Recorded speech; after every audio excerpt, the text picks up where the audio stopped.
Shalom, this is Will Spires with the Midbar Ministries. I'd like to take a little time today, wherever this may find you, whether it be your morning commute or quiet time with the Lord, or perhaps on a lunch break, or even at the end of a long day. Simply, I wanted to take some time to share with you the Torah reading. Sometimes life gets busy, and we have to slow ourselves down and dig into the Word.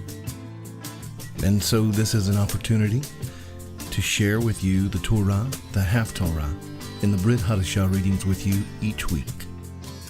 I pray that it's a blessing to you. This week's Torah portion is Miketz, at the end of. We'll be reading in the book of Genesis, chapter 41, verse 1, through chapter 44, verse 17. For our Haftarah readings, we'll be reading from 1 Kings chapter 3, verse 15 through chapter 4, verse 1. Then we'll skip ahead to chapter 7, reading verses 40 through 50. We'll conclude our time together, read the Brit Chadasha in 1 Corinthians chapter 2, verses 1 through 5. Let's begin. Chapter 41. Pharaoh's Dream. Now it happened at the end of 2 full years that Pharaoh had a dream, and behold, he was standing by the Nile.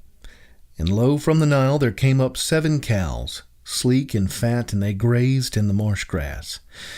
Then behold, 7 other cows came up after them from the Nile, ugly and gaunt, and they stood by the other cows on the bank of the Nile.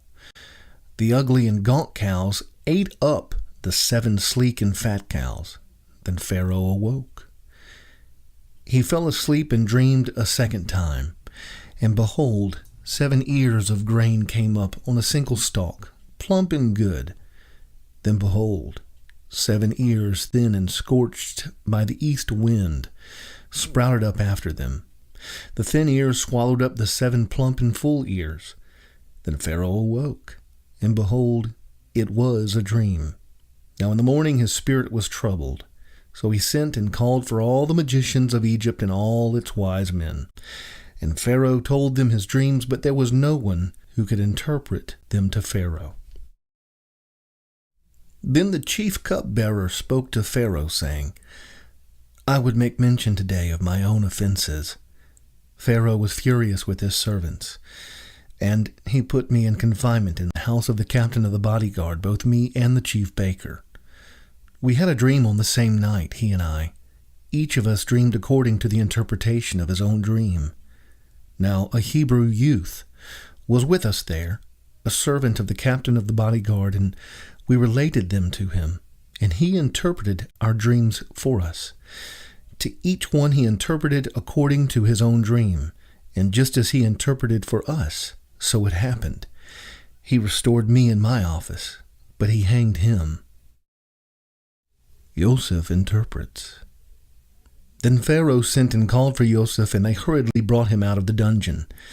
And when he had shaved himself and changed his clothes, he came to Pharaoh. Pharaoh said to Yosef, I have had a dream, but no one can interpret it, and I have heard it said about you, that when you hear a dream, you can interpret it. Yosef then answered Pharaoh, saying, It is not in me. God will give Pharaoh a favorable answer. So Pharaoh spoke to Yosef. In my dream, behold, I was standing on the bank of the Nile. And behold, 7 cows, fat and sleek, came up out of the Nile, and they grazed in the marsh grass. Lo, 7 other cows came up after them, poor and very ugly and gaunt, such as I had never seen for ugliness in all the land of Egypt. And the lean and ugly cows ate up the first 7 fat cows. Yet when they had devoured them, it could not be detected that they had devoured them, for they were just as ugly as before. Then I awoke. I saw also in my dream, and behold, 7 ears full and good came up in a single stalk. And lo, 7 ears withered, thin, and scorched by the east wind sprouted up after them.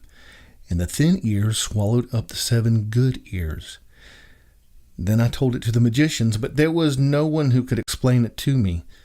Now Yosef said to Pharaoh, Pharaoh's dreams are one and the same. God has told to Pharaoh, what he is about to do. The 7 good cows are 7 years, and the 7 good ears are 7 ears. The dreams are one and the same. The 7 lean and ugly cows that came up after them are 7 years, and the 7 thin ears scorched by the east wind will be 7 years of famine. It is as I have spoken to Pharaoh. God has shown to Pharaoh what he is about to do. Behold, 7 years of great abundance are coming in all the land of Egypt, and after them 7 years of famine will come, and all the abundance will be forgotten in the land of Egypt, and the famine will ravage the land. So the abundance will be unknown in the land because of that subsequent famine, for it will be very severe. Now as for the repeating of the dream to Pharaoh twice, it means that the matter is determined by God, and God will quickly bring it about. Now let Pharaoh look for a man discerning and wise, and set him over the land of Egypt. Let Pharaoh take action to appoint overseers in charge of the land, and let him exact 1/5 of the produce of the land of Egypt in the 7 years of abundance. Then let them gather all the food of these good years that are coming, and store up the grain for food in the cities under Pharaoh's authority, and let them guard it. Let the food become as a reserve for the land for the 7 years of famine, which will occur in the land of Egypt, so that the land will not perish during the famine. Now the proposal seemed good to Pharaoh and to all his servants. Joseph is made a ruler of Egypt. Then Pharaoh said to his servants, "Can we find a man like this in whom is a divine spirit?" So Pharaoh said to Joseph, "Since God has informed you of all this, there is no one so discerning and wise as you are. You shall be over my house, and according to your command, all my people shall do homage. Only in the throne I will be greater than you." Pharaoh said to Joseph, "See, I have set you over all the land of Egypt." Then Pharaoh took off his signet ring from his hand, and put it on Joseph's hand, and clothed him in garments of fine linen, and put the gold necklace around his neck. He had him ride in his 2nd chariot, and they proclaimed before him, "Bow the knee." And he set him over all the land of Egypt. Moreover, Pharaoh said to Joseph, "Though I am Pharaoh, yet without your permission, no one shall raise his hand or foot in all the land of Egypt." Then Pharaoh named Joseph Zaphanath-Paneah, and he gave him Asenath, the daughter of Potiphera, priest of On, as his wife. And Joseph went forth over the land of Egypt. Now Joseph was 30 years old when he stood before Pharaoh, king of Egypt. And Joseph went out from the presence of Pharaoh and went through all the land of Egypt. During the 7 years of plenty the land brought forth abundantly. So he gathered all the food of these 7 years which occurred in the land of Egypt, and placed the food in the cities. He placed in every city the food from its own surrounding fields. Thus Joseph stored up grain in great abundance, like the sand of the sea, until he stopped measuring it, for it was beyond measure. The sons of Joseph. Now before the year of famine came, 2 sons were born to Joseph, whom Asenath, the daughter of Potiphera, priest of On, bore to him. Joseph named the firstborn Manasseh, for he said, "God has made me forget all my trouble and all my father's household." He named the second Ephraim, for he said, "God has made me fruitful in the land of my affliction." When the 7 years of plenty which had been in the land of Egypt came to an end, and the 7 years of famine began to come, just as Joseph had said, then there was famine in all the lands, but in all the land of Egypt there was bread. So when all the land of Egypt was famished, the people cried out to Pharaoh for bread, and Pharaoh said to all the Egyptians, "Go to Joseph, whatever he says to you, you shall do." When famine was spread over all the face of the earth, then Joseph opened all the storehouses, and sold to the Egyptians, and the famine was severe in the land of Egypt. The people of all the earth came to Egypt to buy grain from Joseph, because the famine was severe in all the earth. Chapter 42. Joseph's brothers sent to Egypt. Now Jacob saw that there was grain in Egypt, and Jacob said to his sons, "Why are you staring at one another?" He said, "Behold, I have heard that there is grain in Egypt. Go down there and buy some for us from that place, so that we may live and not die." Then 10 brothers of Joseph went down to buy grain from Egypt. But Jacob did not send Joseph's brother Benjamin with his brothers, for he said, "I am afraid that harm may befall him." So the sons of Israel came to buy grain among those who were coming, for the famine was in the land of Canaan also. Now Joseph was the ruler over the land. He was the one who sold to all the people of the land. And Joseph's brothers came and bowed down to him with their faces to the ground. When Joseph saw his brothers, he recognized them, but he disguised himself to them and spoke to them harshly. And he said to them, "Where have you come from?" And they said, "From the land of Canaan to buy food." But Joseph had recognized his brothers, although they did not recognize him. Joseph remembered the dreams which he had about them, and said to them, "You are spies. You have come to look at the undefended parts of our land." Then they said to him, "No, my lord, but your servants have come to buy food. We are all sons of one man. We are honest men. Your servants are not spies." Yet he said to them, "No, but you have come to look at the undefended parts of our land." But they said, "Your servants are 12 brothers in all, the sons of one man in the land of Canaan, and behold, the youngest is with our father today, and one is no longer alive." Joseph said to them, "It is as I said to you. You are spies. By this you will be tested. By the life of Pharaoh, you shall not go from this place unless your youngest brother comes here. Send one of you, that he may get your brother while you remain confined, that your words may be tested, whether there is truth in you. But if not, by the life of Pharaoh, surely you are spies." So he put them all together in prison for 3 days. Now Joseph said to them on the 3rd day, "Do this and live, for I fear God.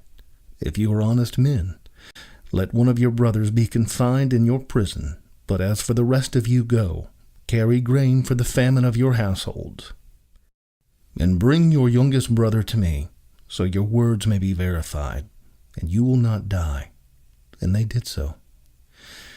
Then they said to one another, "Truly we are guilty concerning our brother, because we saw the distress of his soul when he pleaded with us, yet we would not listen. Therefore his distress has come upon us." Reuben answered them, saying, "Did I not tell you, do not sin against the boy? And you would not listen. Now comes the reckoning for his blood."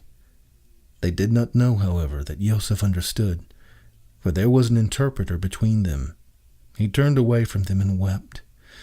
But when he returned to them and spoke to them, he took Simeon from them and bound him before their eyes. Then Joseph gave orders to fill their bags with grain and to restore every man's money in his sack, and to give them provisions for the journey. And thus it was done for them. So they loaded their donkeys with their grain and departed from there. As one of them opened his sack to give his donkey fodder at the lodging place, he saw his money, and behold, it was in the mouth of his sack. Then he said to his brothers, "My money has been returned, and behold, it is even in my sack." And their hearts sank, and they turned trembling to one another, saying, "What is this that God has done to us?" Simeon is held hostage. When they came to their father Jacob in the land of Canaan, they told him all that had happened to them, saying, "The man, the Lord of the land, spoke harshly with us, and took us for spies of the country. But we said to him, 'We are honest men, we are not spies. We are 12 brothers, sons of our father. One is no longer alive, and the youngest is with our father today in the land of Canaan.' The man, the Lord of the land, said to us, 'By this I will know that you are honest men. Leave one of your brothers with me, and take grain for the famine of your households, and go. But bring your youngest brother to me, that I may know that you are not spies, but honest men. I will give your brother to you, and you may trade in the land.' Now it came about, as they were emptying their sacks, that behold, every man's bundle of money was in his sack. And when they and their father saw their bundles of money, they were dismayed. Their father Yaakov said to them, 'You have bereaved me of my children. Joseph is no more, and Simeon is no more, and you would take Benjamin. All these things are against me.' Then Reuben spoke to his father, saying, 'You may put my 2 sons to death, if I do not bring him back to you. Put him in my care, and I will return him to you." But Yaakov said, "My son shall not go down with you, for his brother is dead, and he alone is left. If harm should befall him on the journey you're taking, then you will bring my gray hair down to Sheol in sorrow." Chapter 43. The Return to Egypt. Now the famine was severe in the land. So it came about, when they had finished eating the grain which they had brought from Egypt, that their father said to them, "Go back, buy us a little food." Yehudah spoke to him, however, saying, "The man solemnly warned us, 'You shall not see my face, unless your brother is with you. If you send our brother with us, we will go down and buy you food. But if you do not send him, we will not go down, for the man said to us, 'You will not see my face unless your brother is with you.'" Then Israel said, "Why did you treat me so badly by telling the man whether you still had another brother?" But they said, "The man questioned particularly about us and our relatives, saying, 'Is your father still alive? Have you another brother?' So we answered his questions. Could we possibly know that he would say, 'Bring your brother down'?" Yehudah said to his father Israel, "Send the lad with me, and we will arise and go, that we may live and not die, as well as you and our little ones. I myself will be surety for him. You may hold me responsible for him. If I do not bring him back to you and set him before you, then let me bear the blame before you forever. For if we had not delayed, surely by now we could have returned twice." Then their father Israel said to them, "If it must be so, then do this. Take some of the best products of the land in your bags, and carry down to the man as a present a little balm and a little honey, aromatic gum and myrrh, pistachio nuts and almonds. Take double the money in your hand, and take back in your hand the money that was returned in the mouth of your sacks. Perhaps it was a mistake. Take your brother also and arise. Return to the man, and may God Almighty grant you compassion in the sight of the man, so that he will release to you your other brother and Benjamin. And as for me, I am bereaved of my children. I am bereaved." So the men took this present, and they took double the money in their hand, and Benjamin. Then they arose and went down to Egypt, and stood before Joseph. Joseph sees Benjamin. When Joseph saw Benjamin with them, he said to his house steward, "Bring the men into the house, and slay an animal and make ready, for the men are to dine with me at noon." So the man did as Joseph said, and brought the men to Joseph's house. Now the men were afraid, because they were brought to Joseph's house. And they said, "It is because of the money that was returned in our sacks the first time that we're being brought in, that he may seek occasion against us and fall upon us, and take us for slaves with our donkeys." So they came near to Joseph's house steward and spoke to him at the entrance of the house and said, "O my lord, we indeed came down the first time to buy food. And it came about when we came to the lodging place that we opened our sacks, and behold, each man's money was in the mouth of his sack, our money in full. So we have brought it back in our hand. We have also brought down other money in our hand to buy food. We do not know who put our money in our sacks."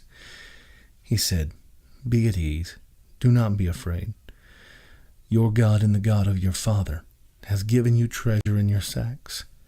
I had your money." Then he brought Simeon out to them. Then the man brought the men into Joseph's house and gave them water, and they washed their feet, and he gave their donkeys fodder. So they prepared the present for Joseph's coming at noon, for they had heard that they were to eat a meal there. When Joseph came home, they brought into the house to him the present which was in their hand, and bowed to the ground before him. Then he asked them about their welfare, and said, "Is your old father well, of whom you spoke? Is he still alive?" They said, "Your servant, our father, is well. He is still alive." They bowed down in homage. As he lifted his eyes and saw his brother Benjamin, his mother's son, he said, "Is this your youngest brother of whom you spoke to me?" And he said, "May God be gracious to you, my son." Joseph hurried out, for he was deeply stirred over his brother, and he sought a place to weep. And he entered his chamber and wept there.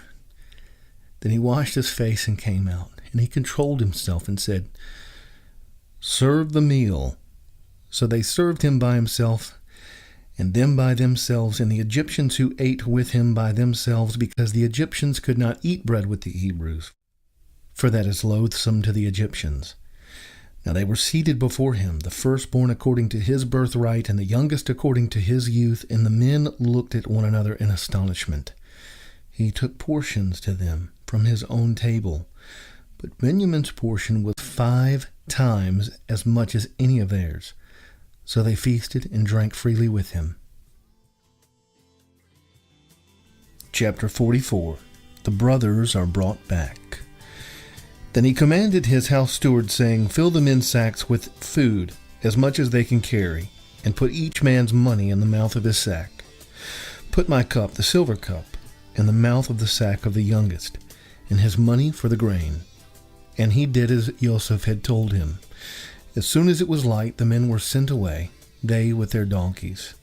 They had just gone out of the city and were not far off when Joseph said to his house steward, "Up, follow the men, and when you overtake them, say to them, 'Why have you repaid evil for good? Is not this the one from which my Lord drinks, and which he indeed uses for divination? You have done wrong in doing this.' So he overtook them and spoke these words to them. They said to him, 'Why does my Lord speak such words as these? Far be it from your servants to do such a thing. Behold, the money which we found in the mouth of our sacks we have brought back to you from the land of Canaan. How then could we steal silver or gold from your Lord's house? With whomever of your servants it is found, let him die, and we also will be my Lord's slaves.' So he said, 'Now let it also be according to your words. He with whom it is found shall be my slave, and the rest of you shall be innocent.' Then they hurried, each man lowered his sack to the ground, and each man opened his sack. He searched, beginning with the oldest and ending with the youngest, and the cup was found in Benjamin's sack. Then they tore their clothes, and when each man loaded his donkey, they returned to the city. When Yehudah and his brothers came to Joseph's house, he was still there, and they fell to the ground before him. Joseph said to them, "What is this deed that you have done? Do you not know that such a man as I can indeed practice divination?" So Yehudah said, "What can we say to my Lord? What can we speak? And how can we justify ourselves? God has found out the iniquity of your servants. Behold, we are my Lord's slaves, both we and the one in whose possession the cup has been found." But he said, "Far be it from me to do this. The man in whose possession the cup has been found, he shall be my slave. But as for you, go up in the peace of your father."